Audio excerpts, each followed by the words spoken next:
Buenas tardes, ingeniero.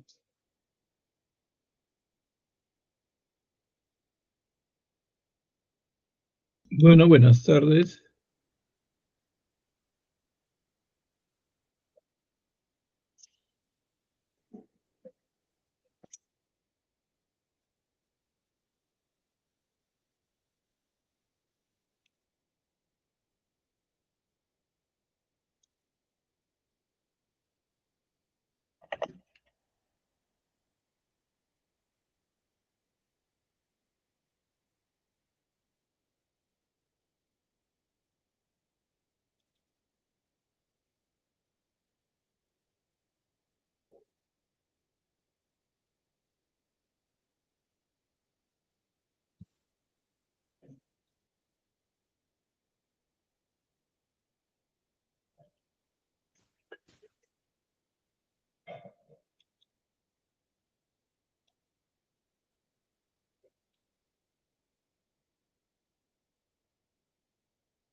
Bueno, buenas tardes. Entonces vamos a empezar hoy día el tema de gráficas de control multivariante. En la clase anterior vimos las gráficas de control univariante. Ahora vamos a ver las gráficas de control multivariante. Entonces, significan gráficas en las cuales se representa una o más variables. Entonces, por ejemplo, acá en esta eh, figura podemos ver que hay, un ratito que hay varias, en este caso, dos variables que se están representando. Y vemos pues que,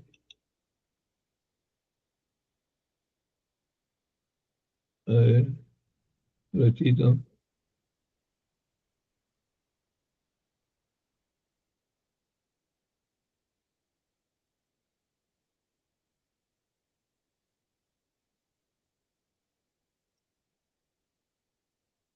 Bueno, entonces vemos en este caso se trata de dos gráficas de control para un rodamiento, tanto para el diámetro exterior como para el diámetro interior.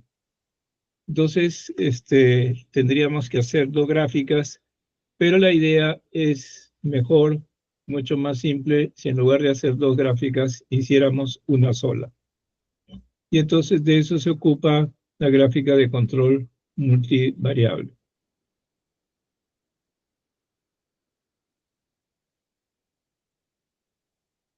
Un ratito,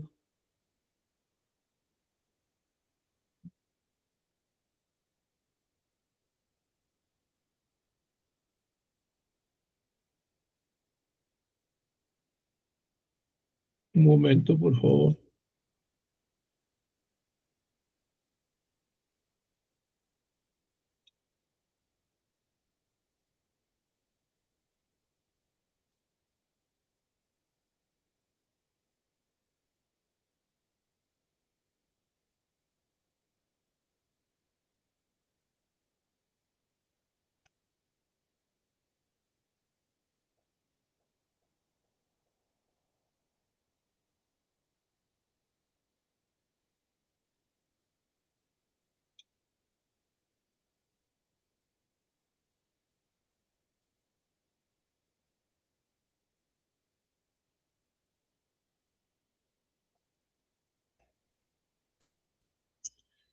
Entonces, la idea, como mencionábamos, era que en lugar de hacer dos gráficas, mejor era hacer una sola.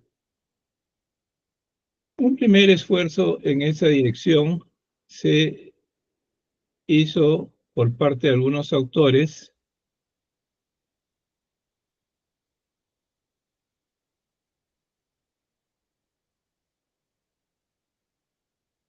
A ver, un ratito.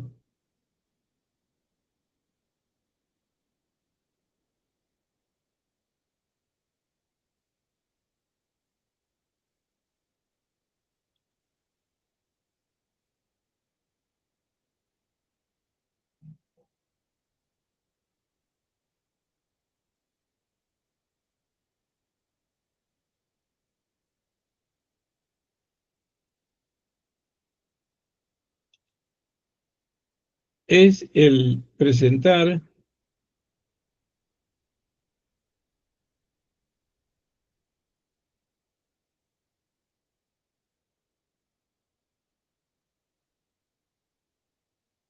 dos variables, pero en un solo gráfico.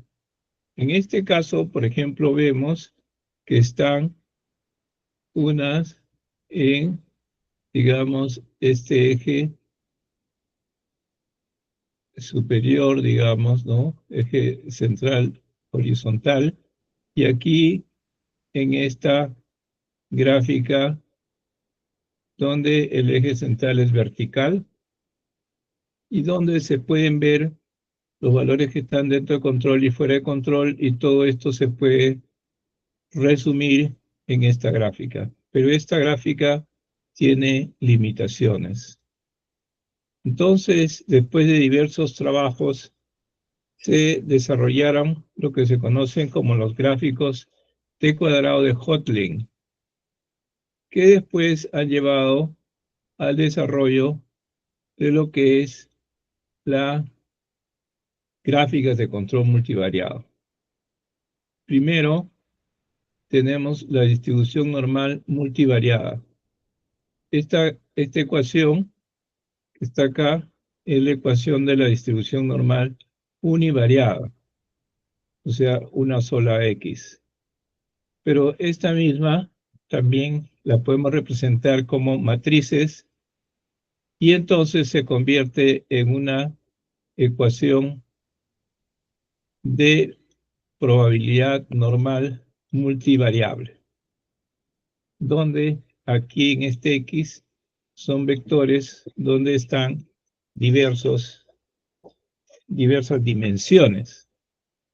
Acá tenemos un ejemplo para P igual 2, o sea, dos ejes, dos características. Y eso tenemos acá, por ejemplo, X1, X2, y se puede representar en el eje f de X, ¿no? Que podría ser el Y, se puede representar la, digamos, función de distribución normal multivariable, que agrupa las dos univariables mediante esta ecuación, que es E, o sea, es similar a la distribución normal. Solamente que es bivariable porque esta X es un vector donde se tienen dos dimensiones y este sigma es una matriz de covarianza de las dos dimensiones. Las dos dimensiones son X1, X2. Para el caso inicial serían los diámetros de rodamientos. El diámetro externo, que sería este de acá, y el diámetro interno, el que está acá, ¿no? Entonces, ahí tendríamos nosotros la representación. Entonces, se trabaja pues con los valores de las dos variables. Entonces se saca la media, ¿no? Muestral de, en este caso sería X1, X2. Y la desviación estándar, ¿no? Y para ello, tenemos S cuadrado, la varianza, aquí la covarianza, y con todo esto se puede hacer la matriz de covarianza. Entonces, todo esto nos lleva a poder elaborar el diagrama de control de Hotelling. No sé si se está viendo mi pantalla grande o no. Sí se ve, profesor. ¿Ah? Sí se ve. Sí se ve, ¿no? Ahí ya. Si no se ve, me avisan, por favor. O sea que nosotros vamos a tratar de representar dos dimensiones, en este caso el diámetro exterior y el diámetro interior de un rodamiento, ¿no? En una sola gráfica. Entonces es algo nuevo, pero que básicamente se deriva de lo anterior del gráfico de control de una variable. Entonces, acá lo que se trabaja es con la distribución chi cuadrado, primero, para ver si los datos siguen una distribución normal. Entonces, este tipo de representación en una elipse tiene limitaciones, pues, que no permite representar las interrelaciones de las dos variables, sino como si fueran dos variables independientes, lo cual no es exactamente cierto. Entonces, acá, digamos, puede haber valores que sean dudosos, como este valor de acá que está fuera de la elipse. Entonces, con diversos estudios se llega a demostrar que se puede trabajar con chi cuadrado, incluyendo las dos características y esto un solo límite de control. Entonces, estos puntos representan las dos características en cada una de las muestras, o sea, cada rodamiento, cada vez que se hace una medición del rodamiento, se hace la medición para el diámetro interior y del mismo rodamiento se hace la medición del diámetro exterior, o en todo caso el radio interior y radio, y si no el diámetro, estamos haciendo acá, y aquí el diámetro interior, ¿no?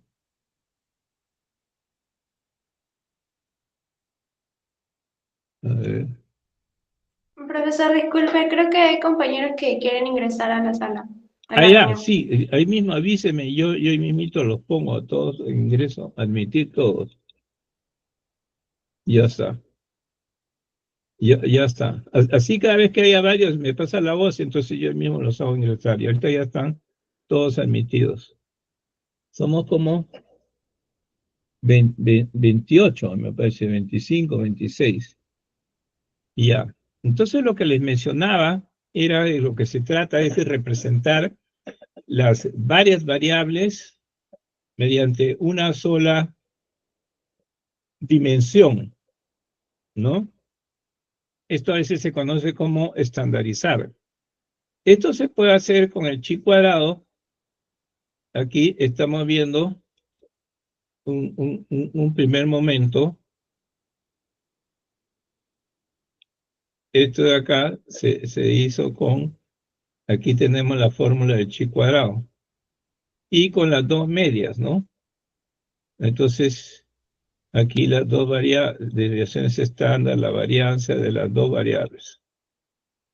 Entonces, pero esto se puede utilizar también para trabajar con lo que es la propuesta de Hotelling, que significa la variable t cuadrado de Hotelling. Así como hay chi cuadrado, en base a ello se trabaja el t cuadrado de Hotelling. Aquí tenemos el chi cuadrado, entonces x, la media de la muestra, menos la media de la población, la transpuesta.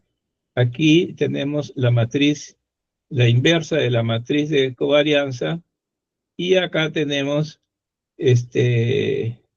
la media de la muestra menos la media de la población, pero no transpuesta, ¿no? Entonces, eso permite calcular el límite de control superior, de upper control limit, con chi cuadrado. Entonces, aquí hay una explicación de una serie de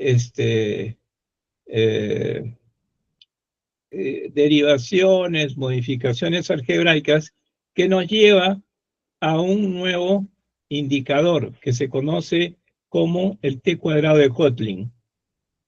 Este t cuadrado, entonces tenemos acá la media de la población, la media de medias, perdón, la media de la muestra, la media de media de las muestras, su transpuesta, la inversa de la matriz de covariancia y la media menos la media de medias. Y ha llegado a demostrar, porque ¿cuál es la diferencia entre chi cuadrado y este t cuadrado hotlink? Es este x2 barras, que es la media de medias, que está en lugar de la media de la población, ¿no? Entonces, se llega a demostrar, justamente el trabajo hotlink, es tal que demuestra pues que la diferencia entre la media de medias y la media de la población no es mucha. Y entonces eso permite trabajar con lo que es t cuadrado hotlink, ¿no? Aquí está el n, se dan cuenta, es igualito, solamente que estas dos han sido reemplazadas por la x2 barras, estas dos. Entonces, básicamente, el t cuadrado hotlink se basa en lo que es la prueba de chi cuadrado.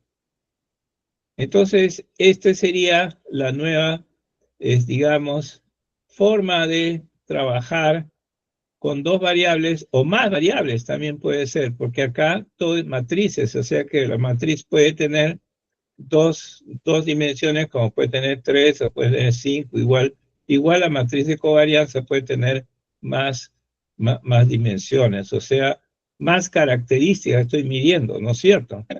Por ejemplo, una manzana, yo puedo medir, por ejemplo, puedo medir el peso, ¿no? Pero puedo medir el color,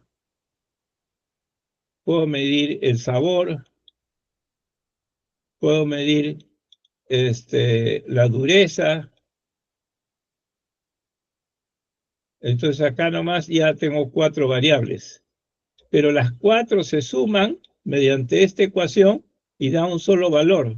Y entonces hacemos una gráfica donde aquí ponemos un límite de control y esta tiene que variar, y, o sea, el t cuadrado, con todas estas 4 se saca el t cuadrado y es el que se va poniendo acá, el t cuadrado calculado. Y este sería el upper control limit, ¿no? Y este serían los diferentes valores en el tiempo que se van sacando cada día, etcétera, ¿no? Entonces, esa es la esencia de la gráfica de control por variables. Entonces, acá tenemos ya simplificado inclusive, utilizando para el t cuadrado, utilizan el coeficiente, digamos, el estimador de f, o sea, la tabla de f, con p el número de dimensiones, m, n, el número de elementos, ¿no?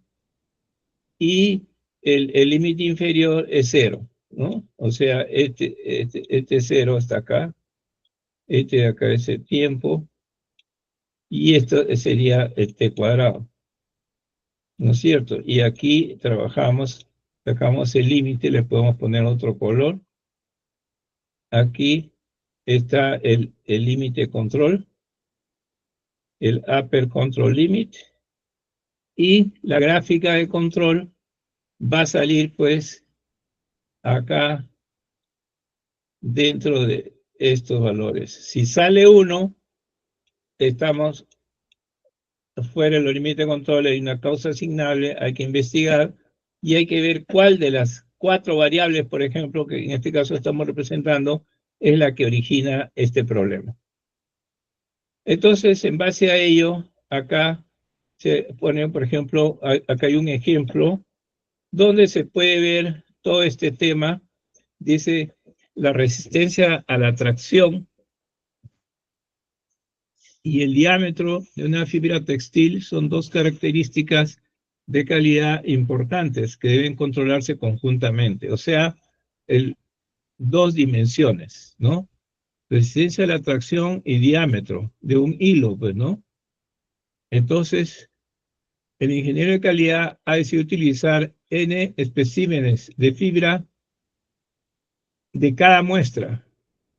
Ya ha tomado 20 muestras. O sea que acá están las 20 muestras, desde 1 hasta 20, ¿no es cierto? Y entonces, cada una de estas muestras tiene 10 elementos, N 10 elementos. Entonces, y se calcula tensión, la resistencia a la tracción, tensile strength, resistencia a la tracción, y el diámetro. Entonces, de las 10 se saca el promedio y ese mismo hilo, he sacado el promedio de la resistencia, a esos mismos le sacas el diámetro. Entonces, con esos valores de 10 muestras, perdón, de 20 muestras, y cada muestra de 10 unidades, entonces calculas la varianza, ¿no? Aquí está el S cuadrado, para la tracción, la varianza, para el diámetro y la covarianza de las dos, o sea, pues es S1, 2. Con esto ya nosotros podemos calcular el valor de t cuadrado. ¿Cómo se calcula el t cuadrado? Con esta fórmula que hemos visto, ¿no? Esta, en teoría, es esta, pero en la práctica se puede usar, dependiendo, para simplificar, esta con el parámetro f, ¿no? La función. Aquí está el S sub k de cada uno, pero lo que se grafica es el t cuadrado sub k. Y este S vendría a ser pues la desviación estándar, ¿no? Entonces, acá está la fórmula, el t cuadrado. Entonces, 10, miren acá, ¿no? Se está aplicando esta fórmula ya. Entonces, m menos 1 por n menos 1, ¿no?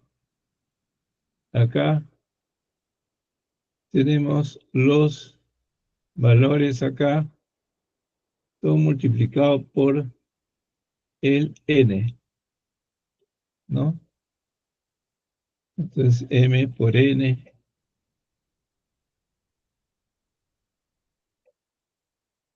Y acá tenemos ya el desarrollo de todo esto. La figura 5.7 presenta el gráfico de control de t cuadrado de Hotelling. Entonces acá está cómo se ha calculado, ¿no? O sea, este es el t cuadrado, ¿no? Inicial, y este es el upper control limit. Entonces, por ejemplo, el t cuadrado saldría con esto, toda esta fórmula un poco larga. Entonces, con f, este de acá es p, 2 dimensiones, m-1, 19, n-1, 9, mn, 20 por 10, este es 20, este es 2, este es 1, f, se está trabajando con 1 milésimo, este de acá, p, es 2, m por n, 20 por 10, menos p, ¿no? Menos 20 más 1. Entonces, todo eso para calcular f de la tabla. Entonces, esto sale f, aquí, este de acá se mantiene, ¿no? Este 2 se mantiene y 179 sale de todo esto. 20 por 10 menos 20 menos 2 más 1. Acá la parte de arriba 342 y la de abajo 179, total 13.72. Ese es el upper control limit. Y entonces de ahí se está calculando el t cuadrado para cada uno de estos. 216, 214, ¿no? Entonces acá está, mira, 216, 214, este ya vale como 7. Aquí está 677 y así, ¿no? Entonces, esa es la forma como se calcula el t cuadrado de Hotelling. Y aquí estamos controlando un proceso con dos factores. Entonces, gráfica de control T cuadrado de Hotelling para fuerza, la tensión y el diámetro, del ejemplo 5.1. ¿No? Ahora, para eso también se puede utilizar software, Minitab, o también se puede hacer con Excel, etcétera, ¿no? Porque es cuestión de repetir nomás lo mismo. Pues acá hay una serie de autores e indicaciones que dan, digamos, cómo ubicar cuál es el, digamos, factor o la dimensión responsable cuando se sale fuera de control. Entonces, acá tenemos esta tabla que es importante, donde tenemos diferentes vectores observados, los t cuadrados, que son igual a chi cuadrado, acá. Entonces, el t menos el t cuadrado sub i, eso da el d sub i 1, d sub i 2, d sub i 3. Este es en el caso de que tengamos tres características, ¿no? Entonces, en el caso, este es un caso especial ya que nos propone Montgomery. Entonces, en base al texto de Jackson.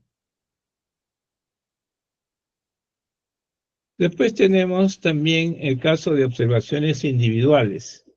Es lo mismo, solo que ya no son 10 por cada vez, sino una sola. La t cuadrado es igual, el upper control limit se calcula mediante la prueba de F, y acá tenemos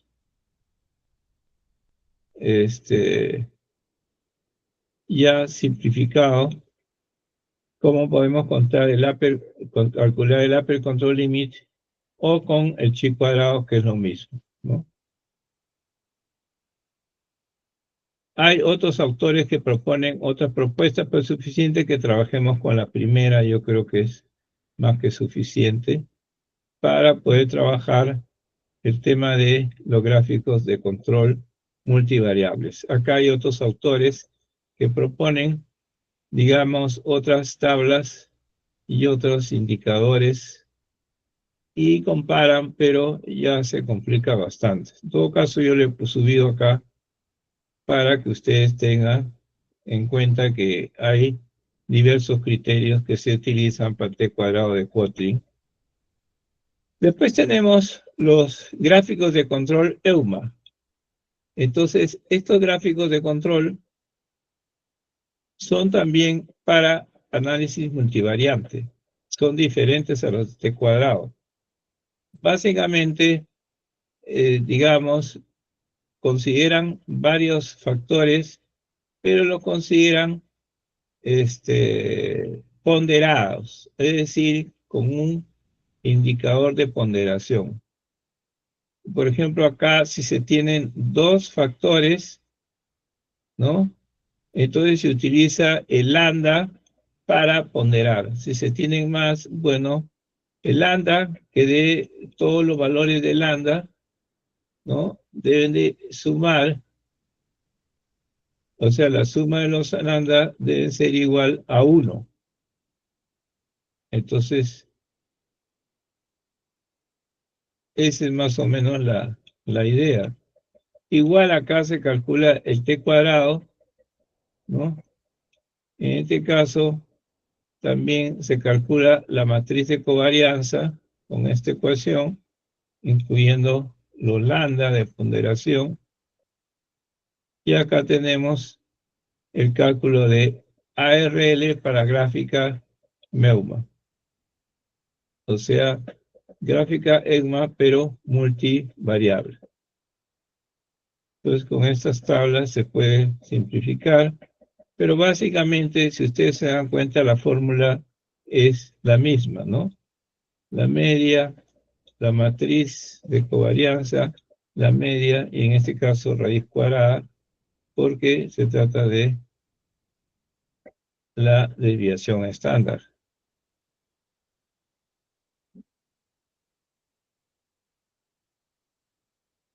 Entonces, acá hay una serie de explicaciones que ayudan a tener una idea más exacta.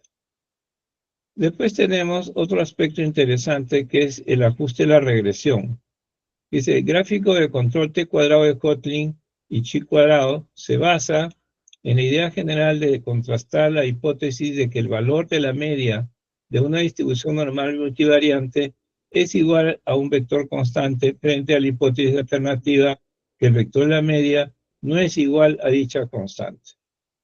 Esa es la idea. De hecho, es un estadístico que puede de prueba óptimo para dicha hipótesis. Sin embargo, no es necesariamente un procedimiento óptimo de gráficos de control para detectar cambios en la media. MEUMA puede diseñarse para una capacidad de detección más rápida, valores más pequeños de ARL, ¿no? Y además, la T cuadrado de Kotlin no es óptima para cambios más estructurados en la media, como cambios en solo algunas variables del proceso. Bueno, aquí se desarrolla un poco más este tema. Que le acepte la reunión. ¿Qué pasó? ¿Alguien quiere entrar? Sí. Ah, ya, estoy poniendo, ingresar todos. Ya, de nuevo. Ya.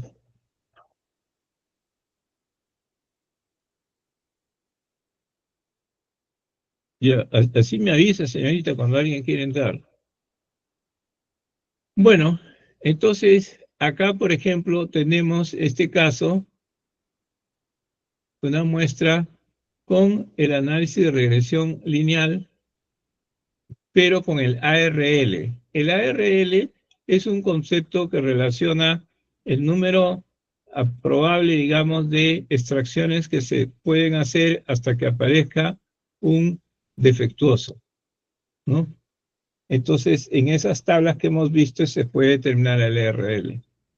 Acá, por ejemplo, tenemos datos de 40 muestras y cada una tiene 9 elementos y hay un valor resultado, ¿no? Y otro, digamos, ajustado.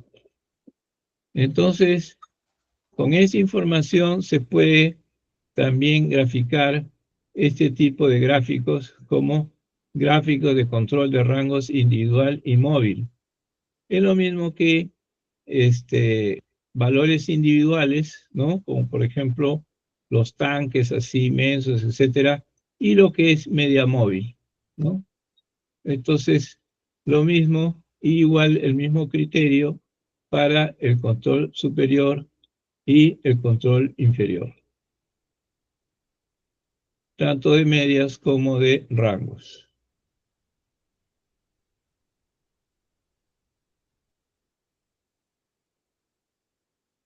Después hay gráficos de control de monitoreo de la variabilidad, que en algunos casos puede ser importante tomar en cuenta. El monitoreo de procesos multivariados requiere la atención de dos niveles. Es importante monitorear la media del proceso mu y su variabilidad. La variabilidad del proceso se resume en la matriz de covariancia P por P, dimensiones P de la matriz. Los elementos diagonales principales de esta matriz son las varianzas de las variables individuales del proceso y los elementos fuera de la diagonal son las covarianzas. O sea, la matriz, digamos, tiene esta forma. Supongamos que tenemos tres dimensiones, ¿no? Entonces acá hay un valor, otro, acá hay otro valor, acá hay otro valor. Esta es una matriz de covarianza, ¿no? Pero acá hay diferentes valores. Básicamente, los que están en esta diagonal son las varianzas, o sea, son las sigma al cuadrado, ¿no? O S al cuadrado si se trata de muestras, ¿no? Entonces, de X1, de X2, X3, etcétera. Y estos que están acá son las covarianzas. Generalmente estos ambos son simétricos, o sea, si conocemos lo de un lado, conocemos lo del otro. Entonces, por ejemplo, acá hace mención de un procedimiento de una extensión directa del gráfico de control univariante de la varianza. El procedimiento es equivalente a repetidas pruebas de significancia de la hipótesis de que la matriz de covarianza del proceso es igual a una matriz particular constante sigma, ¿no? O sumatoria. Si se utiliza este enfoque, el estadístico representado en gráfico de control para y décima muestra es esta fórmula. Entonces, con esta fórmula se calcula el estadístico y se compara. Donde A sub I, este es el A sub I, tiene este valor, si es la matriz de covarianza muestral para la muestra I, y las trazas es el operador de traza. La traza de una matriz es la suma de los elementos de la diagonal principal, o sea, la que está al centro, ¿no?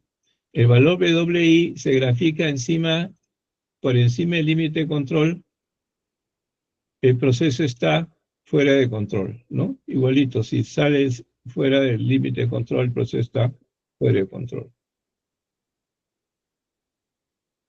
Acá hay un ejemplo de monitoreo de la varianza del ejemplo que vimos hace un momento. Aquí está su matriz de covarianza, aquí está el valor absoluto, ¿no? De la matriz, o sea, el determinante de la matriz. Acá están sus constantes, y entonces tenemos el upper control limit, que sale 1.26, línea de control 0.39, y al otro lado sale negativo, entonces 0. Entonces con eso tenemos los límites de control para esos valores, y aquí estaría el upper control limit, ¿no? El lower control limit es 0, y entonces acá se graficarían los diferentes valores y se ve que la variación del proceso también está dentro de los límites de control, ¿no? Entonces, ese sería monitoreo de la varianza. Entonces, con el T cuadrado se saca el monitoreo del promedio, o sea, la media. Y con esta otra gráfica sale el monitoreo de la varianza.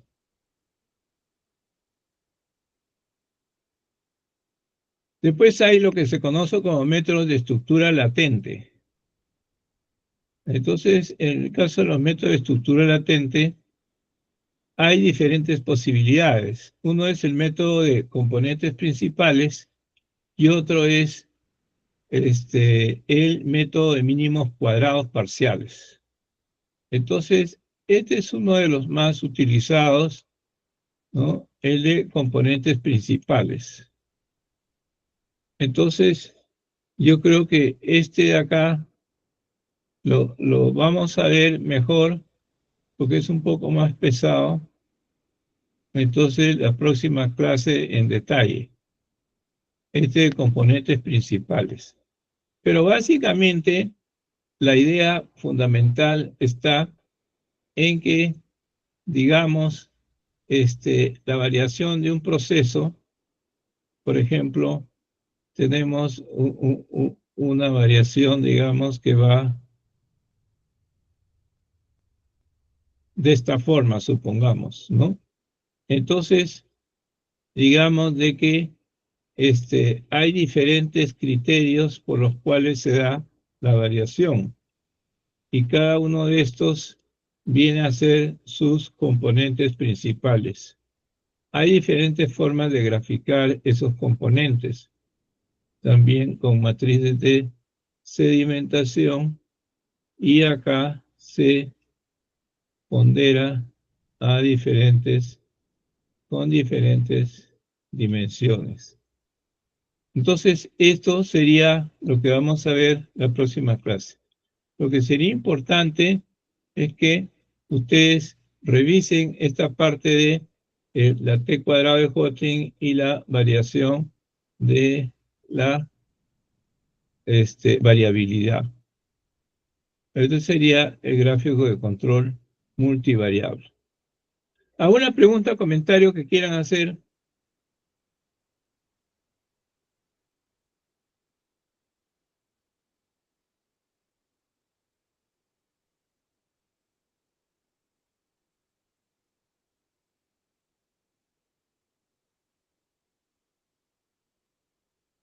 Entonces, aquí tenemos lo que es el análisis de componentes principales.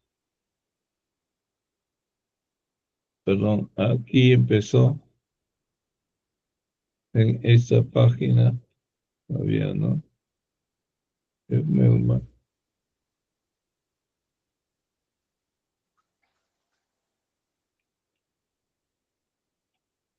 Ajuste regresión.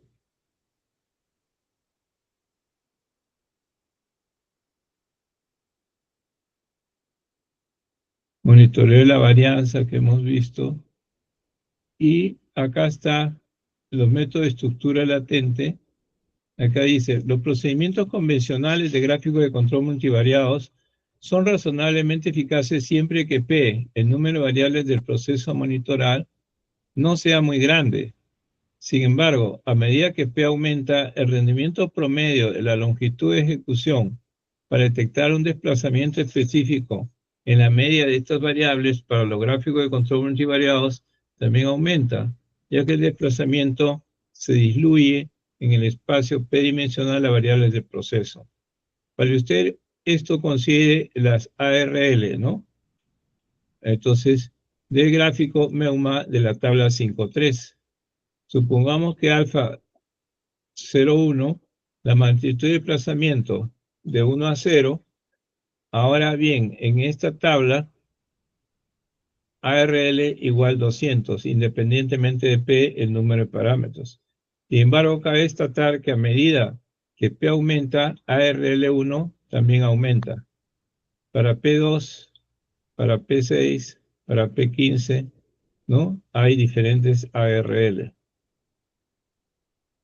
Por consiguiente, otros métodos a veces son útiles para monitorización de procesos, especialmente en situaciones de que se sospecha que la variabilidad del proceso no se distribuye equitativamente entre todas las variables P. Es decir, la mayor parte del movimiento del proceso se encuentra en un subconjunto relativamente pequeño de variables originales del proceso.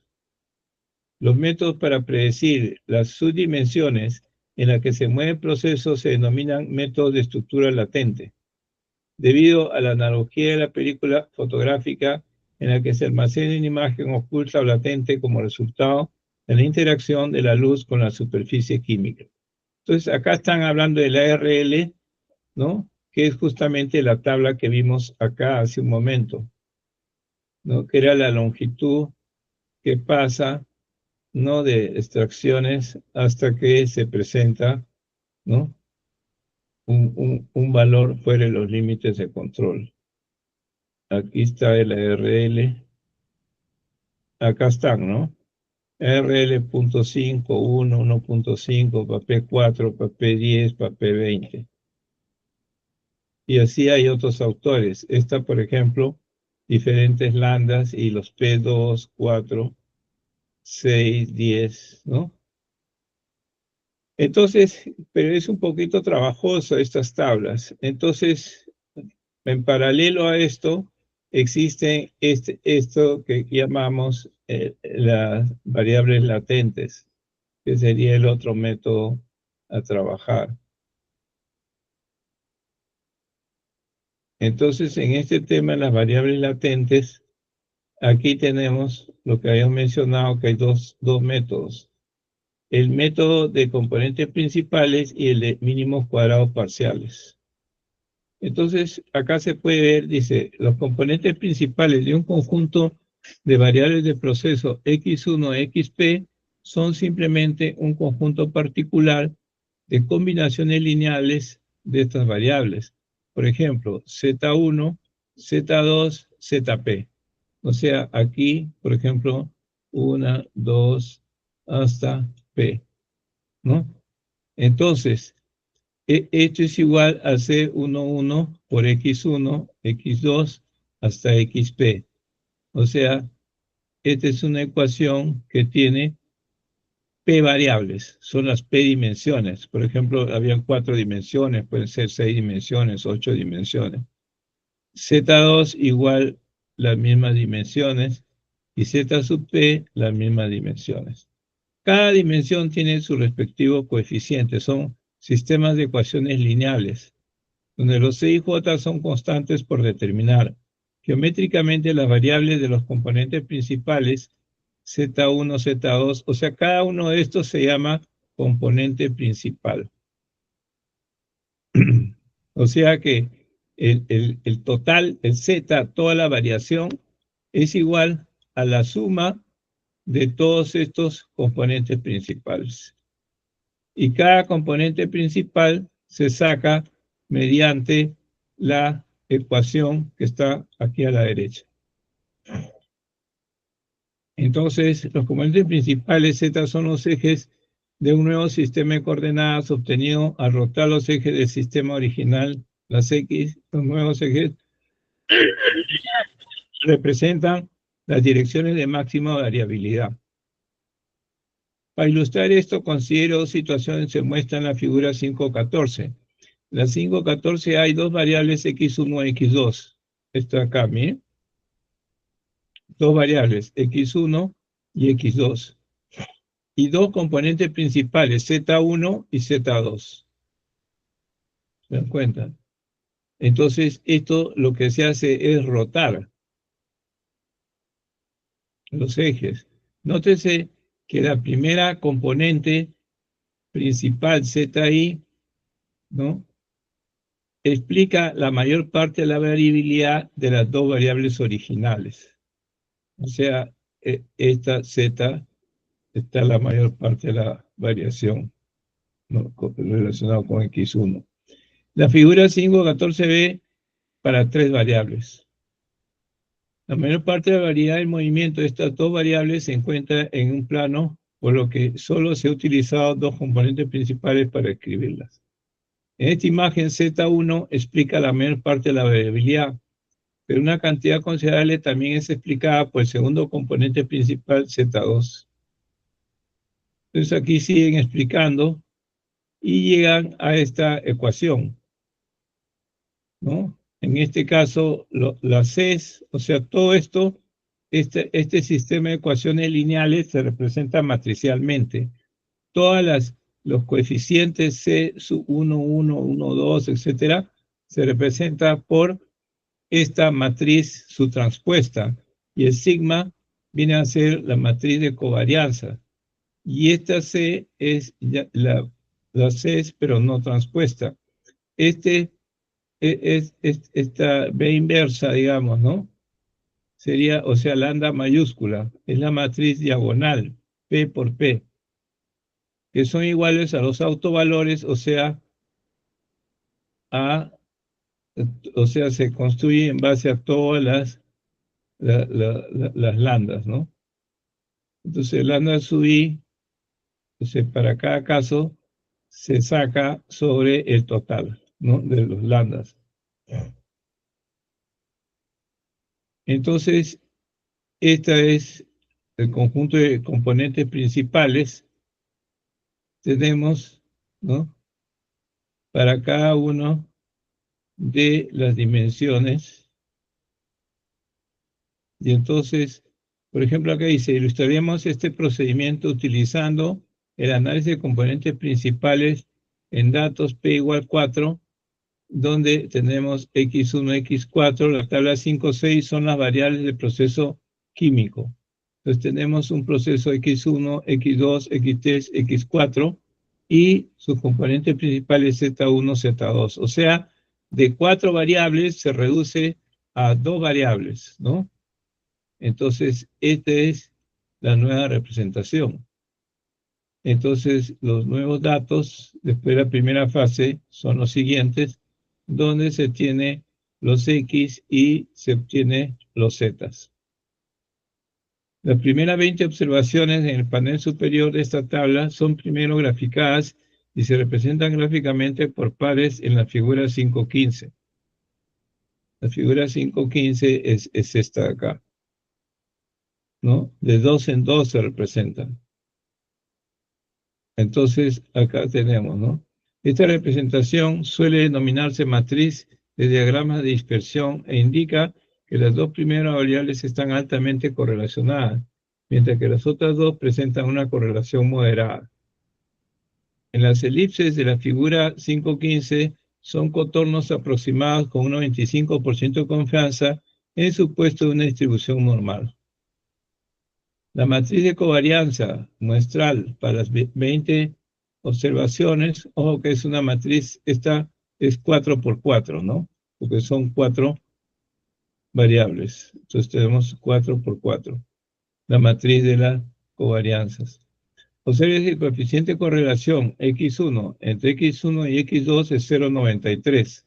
Mire, este de acá, que es idéntico a este acá, pues por eso esta es la diagonal, ¿no? Cuya suma viene a ser las trazas, ¿no? Y estas son equidistantes, pues de ambos extremos.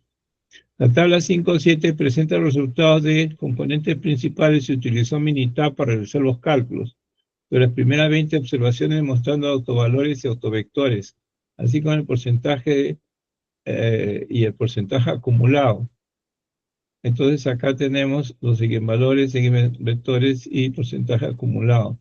De las 20 observaciones, acá tenemos, digamos, para cada una de las 4 dimensiones, ¿no? Y entonces acá tenemos los diferentes X con sus eigenvectores acá. Y ya está. Acá están sus eigenvalores y estos eigenvectores. Utilizando solo los dos primeros componentes principales, podemos explicar el 83%. O sea, acá se puede ver que el 83% de total se explica con estos dos componentes principales. Miren, los otros sí suman poquito. Entonces es suficiente esas dos variables, ¿no?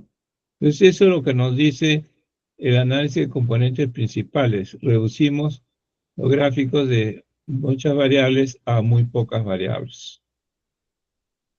Y después vamos a ver la próxima clase mínimos cuadrados parciales. Aquí tenemos preguntas de repaso para que hagan pregunta 1 y pregunta 2. ¿Ya? Solamente son 2 preguntas de repaso. Esto está en el libro de control de calidad que todavía no lo he recogido porque se ha demorado el ISBN de la Biblioteca Nacional. Pero tan pronto me lo den, ya les estoy alcanzando el libro. Pero el capítulo todo está también en el campus, ¿sí? De todas maneras, todo esto he trabajado con algunos textos que ahí están en la bibliografía.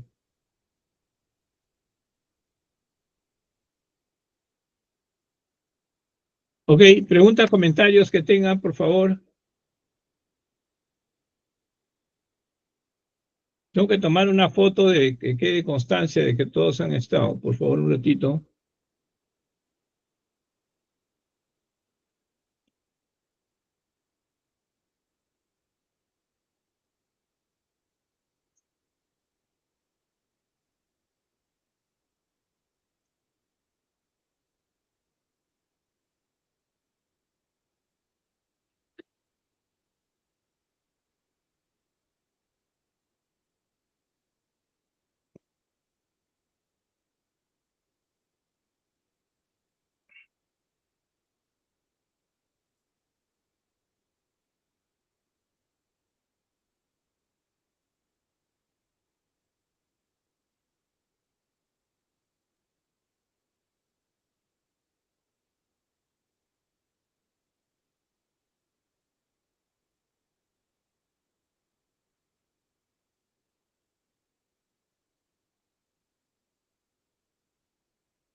Un ratito.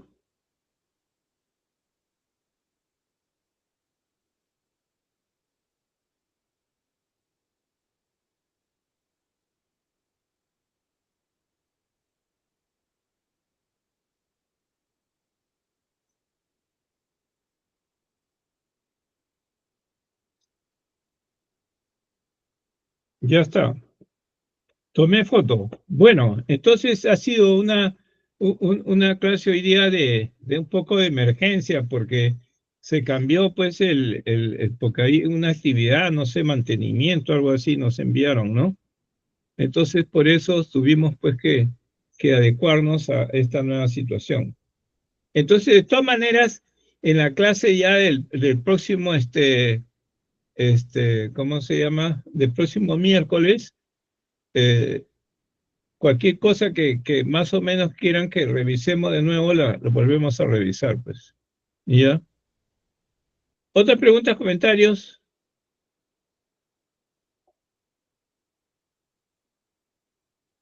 Ya. Ok, bueno, entonces quedamos así. Nos estamos viendo el próximo miércoles. Muchas gracias a todos por su asistencia. Que tengan un buen día. Pásenlo bien. Gracias. Listo, profesor, gracias. Hasta pronto, Gracias profesor. también. Ya, hasta luego, profesor. Cuídese, profesor. Gracias, profe. Gracias.